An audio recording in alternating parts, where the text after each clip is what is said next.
mag-subscribe ka na.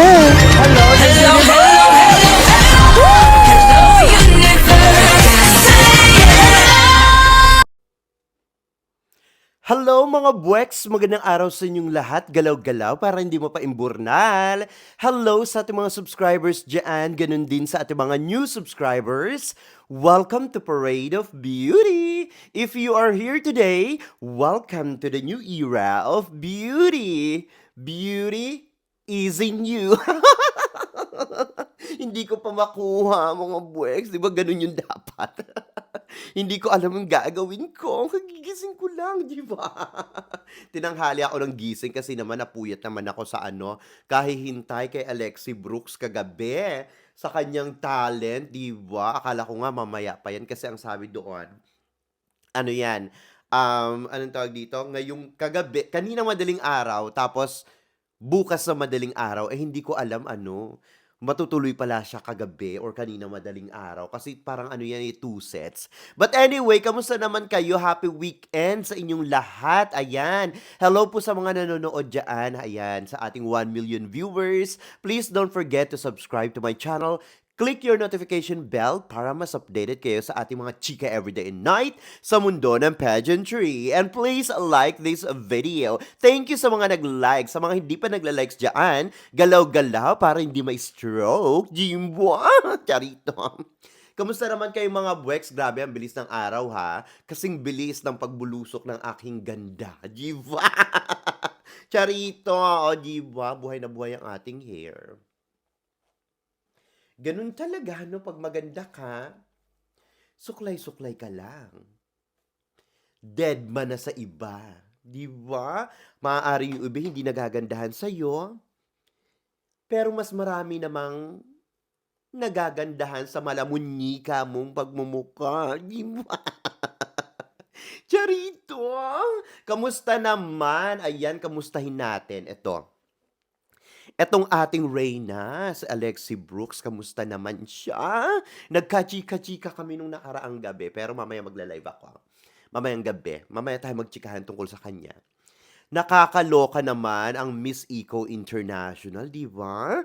Parang mas maingay pa sa Miss Universe. Philippines, nakakaloka. Grabe yung hype talaga kay Alexi Brooks, no? Nakakaloka. Talagang simula nang tumuntong ito or yung send-off niya pa lang, 'di ba? Sa airport at saka yung send-off niya press conference ay talaga namang gumawa ng malaking buzz, 'di ba? Alam niyo 'yan. Sa mundo ng pageantry, talaga namang Alexi Brooks ay isa sa mga nagpaingay, sobrang nagpaingay nung last year sa Miss Universe Philippines. Iba, nakakaloka.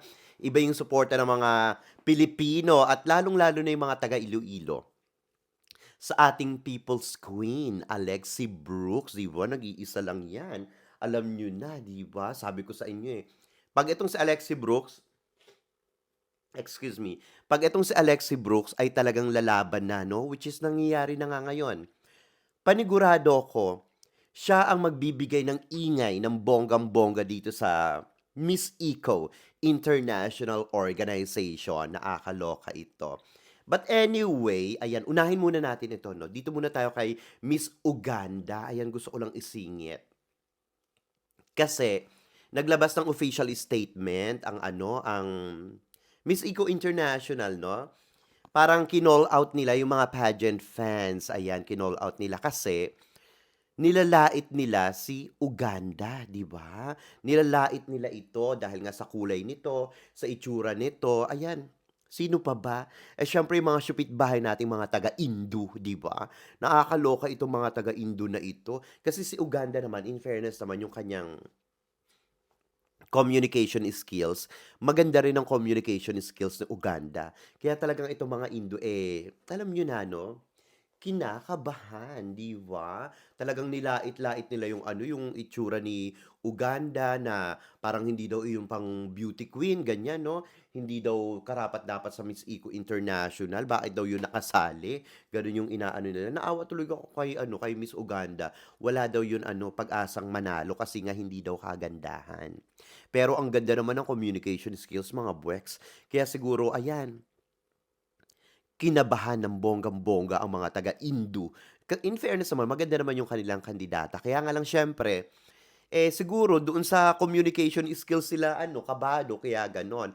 Kaya ang ginawa ng ano, kudos naman sa Miss Eco International Organization kasi nga naglabas sila ng official statement kahapon. So, ang sabi nila doon, hindi ko na babasahin yung full statement, kung gusto niyo makita na sa Instagram account ng ano 'yan, ng Miss Eco International. Gano'n din sa aking Facebook page, ni-repost ko 'yan. Sa Instagram, ayan, ni-repost ko rin 'yan, na-call out sila. Ang sabi nila, um, binibigay nila yung spotlight kahapon kay Miss Eco International Uganda 2025. Kasi nga sa mga pangbabash sa kanya sa social media na mga bahay natin 'no, na mga Indu. May mga ilan-ilan din diyang mga Pinoy, pero talagang talamak ang mga Indu. Tingin ko sila yung na-call out. So ngayon, kasi nag-post din sila sa ano, sa mga social media accounts nila na ayun, tigilan na yung pambabash. So, obviously, guilty talaga sila. So, ayun, baka maapekto yan sa kanilang kandidata, no? Ang lakas-lakas pa naman ng kandidata ng mga Indo ngayon. So, ngayon, sabi ng Miss Eco International, sabi sa kanila, um, tigilan na yung mga ganyan, binibigyan namin yung spotlight ngayon kay Uganda kasi nga, kung hindi ito yung pageant na para sa inyo, parang sinasabi nila na, you don't have to stay here. 'Di ba? Tama naman, 'di ba? Kumbaga, ito ay celebration ng women empowerment. So, parang kung ganyan yung gagawin nila sa mga girls, so kawawang-kawawa mga girls, 'di ba? So, hindi naman dapat nila lait yung mga ganyan, Diyos ko Lord. Kumbaga sa paningin ng Diyos, lahat tayo po ay pantay-pantay, no? Walang mataas, walang mababa, lahat pantay-pantay. So, tigilan na yung mga ganyan. Yung mga kababayan nating mga Pinoy na pasaway, wag nyo nang dagdagan, no? Nakakaloka kayo. But anyway, eto na nga, no? Ang ating Reyna, kamusta naman siya, 'di ba? Kamusta naman ang ating People's Queen, Miss Eco International 2025 from the Philippines, 'di ba? Nung unang araw pa lang ay talagang laban na ang ating Reyna. From send-off press presentation to send-off sa airport, na-vlog natin 'yan. At pagdating naman dito sa Egypt, unang araw pa lang mga buweks, ang pasabog ng OOTD ay talaga namang pinaghandaan. Talaga naman ang ganda-ganda ng mga styling ni Alexi Brooks, pati yung kanyang makeup, pati yung kanyang pose and poise, talaga namang laging on point. Unang-unang araw pa lang, 'di ba? Kudos talaga sa styling, no? Sa stylist pala ni Alexi Brooks. Ang galing-galing nila. Grabe, na-meet ko sila nung video call kami ni Alexi Brooks nung unang-una, no, nung last year. Parang ano 'yan, around November yata, ayan, around November. So, talagang na-meet ko sila, mababait sila, para sila mga simpleng tao lang, pero eto pala mga simpleng tao na ito, talagang nakakatinik, 'di ba? Ang ganda-ganda ng styling and of course, sa tulong din ng Empire PH, 'di ba, na humahawak kay Alexi Brooks. And of course, sa Miss Universe Philippines, ganun din ang The Miss Philippines. Talaga naman nakikita natin na hindi nila pinapabayaan si Alexi Brooks, 'di ba? Talagang nakikita natin na yung laban na laban sa Alexi Brooks, tapos tamang-tama ang styling, 'di ba? Ang ganda-ganda ng damit niya diyan. Winner na winner siya diyan. Bet na bet ko talaga, 'di ba? Talagang pinapakita niya ang full full caliber ng isang Alexi May Kaimoso Brooks. So kudos sa lahat ng stylist ni Alexi Brooks, and I believe si Alexi Brooks na lang yung nagme-makeup sa kanya. Kasi siyempre hindi na puwede diyan yung mga may kasama kang team mo, ganyan-ganyan, 'no? Parang yung ibang mga pageants din. So, tuwang-tuwa lang ako dahil nakikita ko na ang lakas-lakas ng laban natin sa Miss Eco International 2025, 'di ba? So, eto naman. So, nung nakaraang araw nag-post naman ako ng aking hot picks, 'no. Siyempre ina-number 1 ko diyan si Philippines. Alangan naman, 'di ba, nakikita ko naman na kumbaga hindi ko siya diyan ni-number 1 dahil gusto ko siya, dahil kaibigan ko siya, dahil from the Philippines siya, 'no. Ina-number 1 ko siya hindi lang dahil sa Philippines siya. Kasi nakikitaan ko siya na talagang puwede siyang bumulusok at masungkit ang korona sa Miss Eco International, 'di ba? Kilala niyo naman ako 'pag mga hot picks na ganyan internationally, kahit na Philippines, hindi ko 'yan nilalagay sa number 1 kung alam kong talagang alam niyo na, 'no? hindi makaka-penetrate or hindi masusungkit ang corona, 'di ba?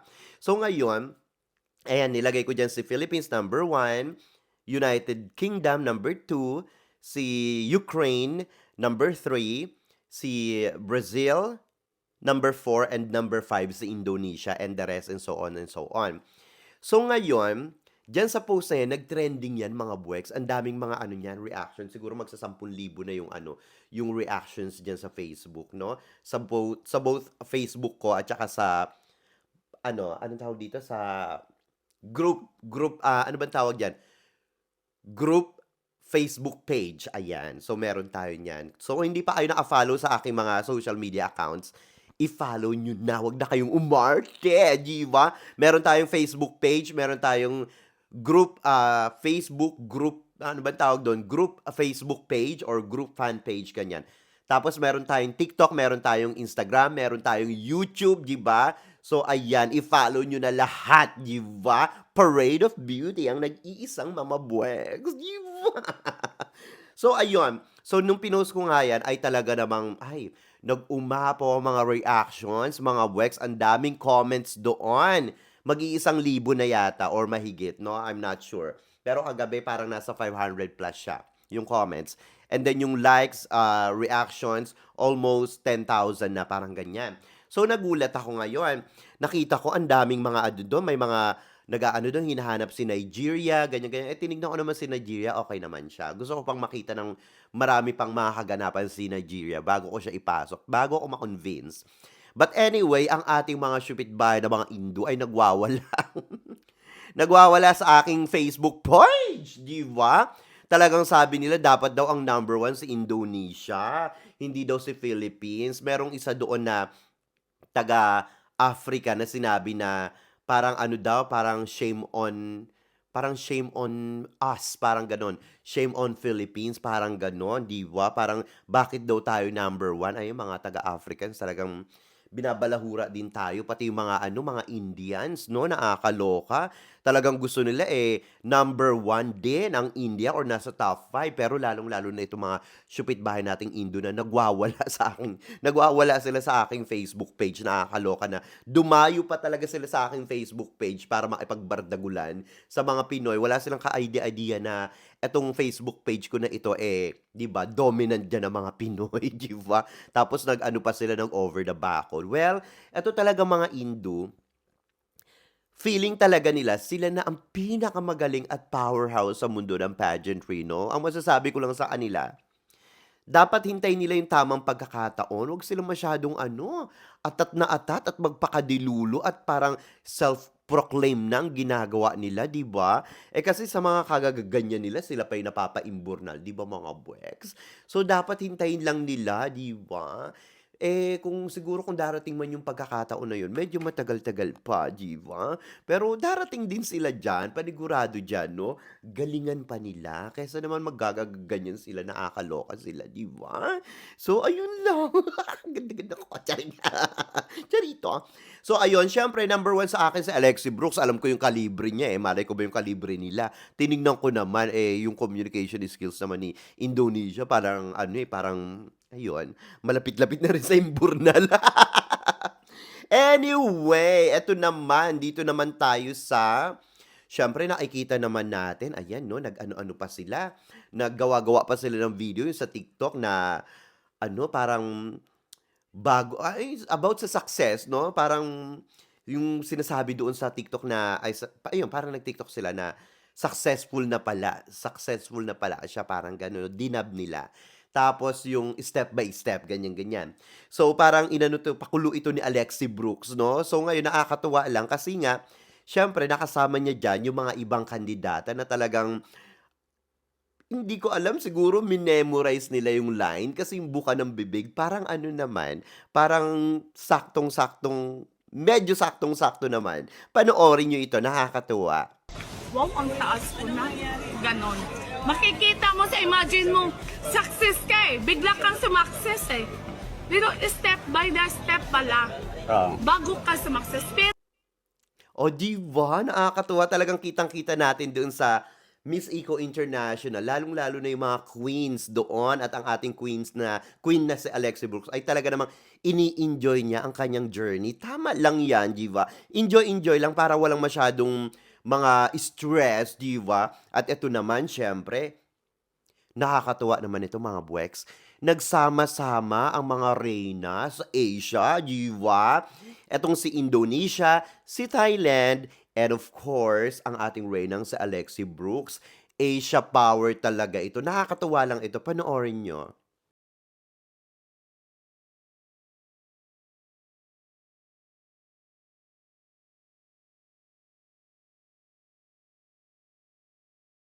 'Di ba, habang nagbabardagulan ang mga pageant fans ay talaga namang ibig sabihin habang nagbabardagulan ang mga pageant fans, ay talaga namang nakikita natin sa ating mga reyna na talagang ini-enjoy lang nila. Walang pressure. Yan ang maganda 'no, hindi sila nagpapaapekto sa mga paimburnal na mga pageant fans, totoo yan 'no. So kumbaga nakikita natin yung kanilang sisterhood na walang personalan, ito po ay kompetisyon. Huwag natin silang pag-away-awayin, 'di ba? Kung sino mananalo, support natin pero not to the point na talagang ida-down natin yung kandidata para ma-hype lang yung kandidata nitong bansang ito, pangit yung gano'n, 'di ba? Sa mga kababayan nating Pinoy, huwag na kayong makipagbardagulan diyaan, 'di ba? Anyway, eto namang araw na ito ay nakakaloka, 'di ba? Kasi nga siyempre yung mga OOTD ni Alexi Brooks ay talaga namang, nangangabog mga buweks lalong-lalo na dito sa kahapon pala. Yung naka-yellow siya na gown, nakakaloka yan. So, pinost ko ito, galing yan kay Missology. Ayan, shoutout kay Missology. Pinost ko ito, ay talaga naman, ang ganda-ganda ng gown na ito sa kanya. Ito yata yung suot niya rin nung unang araw pa yon pero parang kahapon lang pinost, no? So ngayon, may nag-comment diyaan parang di bagay ang gown, nakakaloka naman. Eh ano palang bagay? Sinomplang ko 'to, itong matandang 'to. Sabi ko, "O di ikaw na lang po," sabi kong gano'n, "Lola Budidang," 'di ba? Sabi ko, "Sino po ba yung manok niyo last year at ngayon? At bakit naman hanggang ngayon ay laban na laban pa rin kayo, 'di ba? Eh, binlock yata ako ng lola niyo pero okay lang." Okay lang, dapat nga iba-block ko siya, kasi ayoko ng mga ganyan-ganyan sa social media, 'di ba? Kumbaga lumalaban ang ating reyna, yung mga reyna nating lumalaban na sa international pageant, dapat tanggalin na yung mga bitterness sa puso, 'di ba?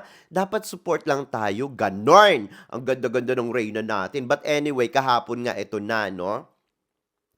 So talaga naman ang ating reyna ay talagang hindi nagpapatumpik-tumpik. Sa kanya mga OOTD, talaga naman lumalaban siya at yung mga sinusuot niya in fairness bagay na bagay sa kanya. Panoorin niyo ito nung lumabas siya sa ano, sa hotel yata nila ito, yung naglabasan ng mga kandidata. Talaga namang stand out ang ating reynang si Alexi Brooks.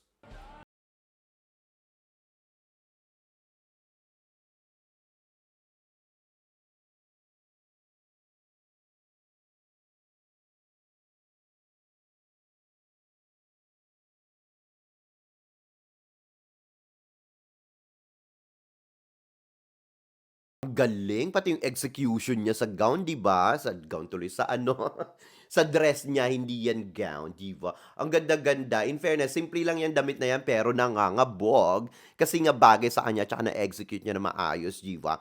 Tapos, ayan, nag-ano lang siya, nag enjoy lang sila dyan. Ito yung video, panoorin niyo ito.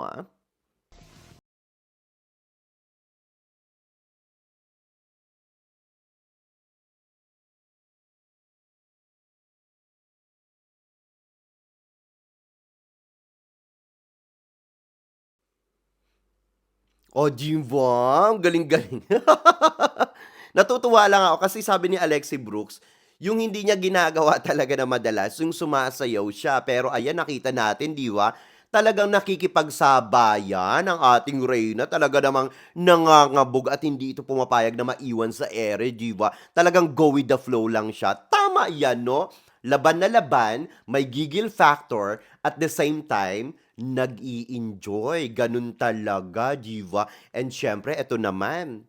So napuyat nga ako kakahintay kay Alexi Brooks sa kanyang talent 'no, hindi ko alam na natuloy pala siya, nakatulugan ko ng pagkagising ko, pagka-open ko ng aking Facebook at Instagram, talagang bumulaga ang kanyang talagang napakagandang boses na talaga namang, ay, nangangabog talaga sa talent portion. Napaka-talented ni Alexi Brooks at ang ganda-ganda ng boses niya. At maganda yung pinili niyang kanta. Panoorin niyo ito, ah.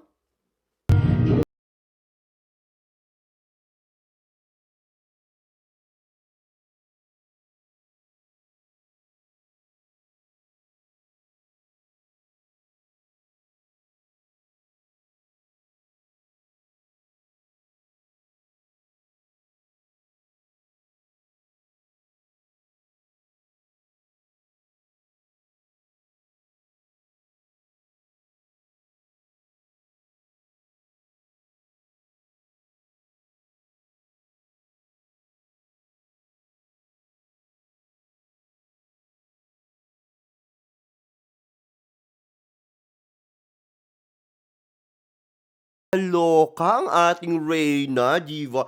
Talaga namang standing ovation ang mga taga-Egypt.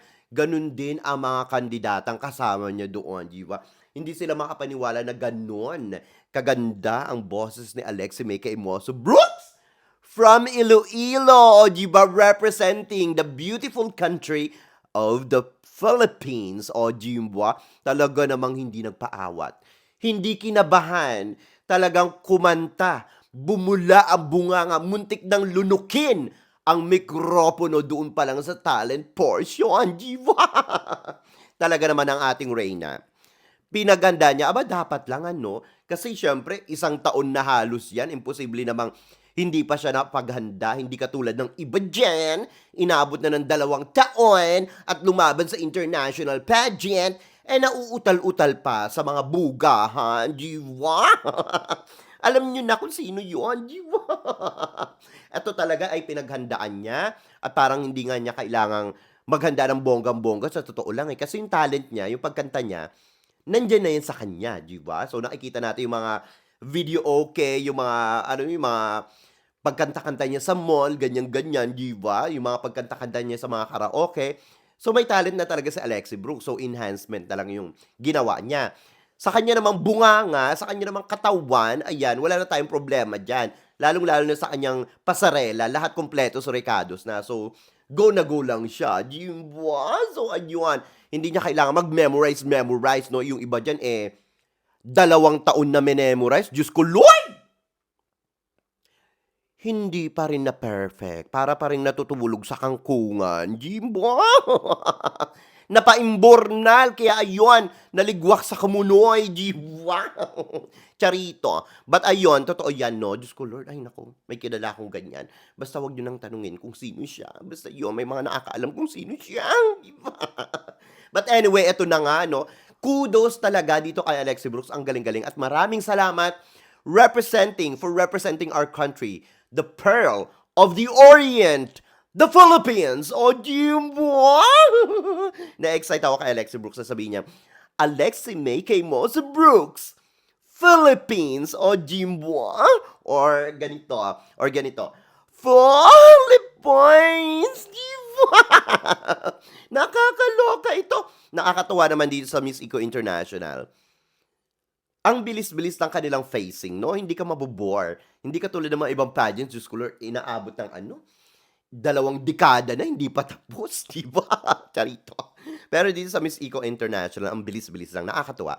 Anyway, ito naman, no? Siyempre, ang mga OOTD nga ni Alexi Brooks ay talaga namang pumapalo ng bonggang-bongga sa Egypt ngayon at gustong-gusto yan ng mga taga doon, di ba? Yung styling talagang on point nga, nakikita naman natin, di ba? Talagang ibinagay ng kanyang stylist yung kanyang mga kasuotan doon sa Egypt. Kaya naman tuwan-tuwa ang mga taga doon, di ba? Lalong-lalo na siguro yung mga judges diyan. Kasi nakikita nila yung effort. Hindi lang ni Alexi Brooks, ganun din ang organization. And anyway, meron po silang pa-votings. Ayan, syempre yung video ni Alexi Brooks na nasa YouTube ay pangalawa na, di ba? So tuloy-tuloy lang ang suporta sa kanya. Pati yung mga pa-votings, ayan, no? Tuloy-tuloy lang po ang votes kay Alexi Brooks. Pangalawa na rin tayo dyan, di ba? Ba't hindi pa natin ipaarangkada sa number 1 spot, di ba? So, grabe talaga ang suporta ng mga Pinoy, lalo-lalo na yung mga taga Iloilo, kay Alexi Brooks, di ba? At tuwan-tuwa niyan si Alexi Brooks. For sure, di ba? So, ilabas na ang bayanihan ng Pilipinas na mga Pilipino para dito sa ating Reyna na talaga namang sinisigurado ang corona dito ngayong taon sa Miss Eco International. Sa mga hindi po nakakaalam sa kung paano bumoto, ayan, nasa Facebook page ng Miss Eco International, ganun din sa kanilang Instagram account, diba? Anyway, mga Buweks, ano masasabi nyo dito sa ating mga chika ngayong araw na ito? Sa tingin nyo ba, posibleng masungkit ni Alexi May kay Moso Brooks ang corona ngayong taon sa Miss Eco International? Diba? Kinikilig ako, nakakaloka, parang yung last year, diba? Parang mas maingay talagang Eco International ngayon kaysa Miss Universe Philippines. But anyway, ayan, si Alexi Brooks ngayon ang maingay. So, dito muna tayo kay Alexi Brooks, diba? Kasi hinintay naman talaga natin to ng talagang ang tagal-tagal, diba? Well, ayun, ngayon, nandyan na siya, diba? So, dapat focus tayo. 2 linggo lang naman ito, diba? At kung makaronahan siya, syempre, buong taon yan. Magpo-focus tayo kay Alexi Brooks. Syempre, diba? Reyna natin yan, diba? If ever na masungkit niyang corona, diba? Anyway, mga Buweks, ayan, kung meron kayong mga komento, sa tingin nyo ba masusungkit ni Alexi Brooks ang corona ngayong taon dito sa Miss Eco International para makapagbigay ng karangalan sa ating bansang Pilipinas? Mag-ingay lang po sa comment section para makita ko rin ang inyong mga opinion. Hanggang sa susunod natin mga chika-chikahan. Bye for now, mga Buweks, and I love you all. Bye! See ya!